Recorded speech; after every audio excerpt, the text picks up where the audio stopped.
За самбацгоно шинэ 7 өдрийн эхний өдөр за өхнөө цэцэрлэгтэн хүргээд өгчөөд цаашаага фитнес руугаа явсаа. За энэхүү фитнес маань Стамбул хотын захиргаанаас өөрлөн ерөн бол дүүрэг болгонд бол байдаг.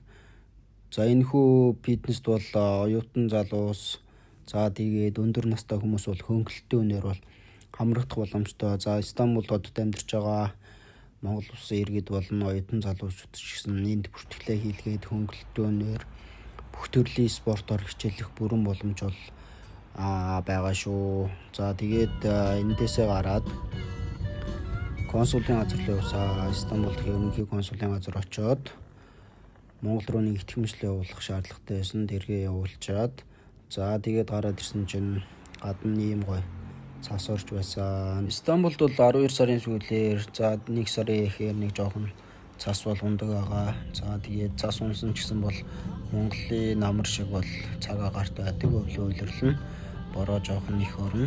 За гадуур явж ямарчсан ажил дээрээ ирээд за ажил дээр 2-3 хүнтэй уулзаад оршин суугын талаар зөвлөгөө өгөө. За бичгээрэмтгийг бүрдүүлээд оршин суугын цагийг аваад за тэгснийхаа дараа туурах хүссэн засгийн газрын тэтгэлэг бас эхэлцээ явж байгаа. 2 сарын 20 хүртэл бол бүртгэлэн явж байгаа.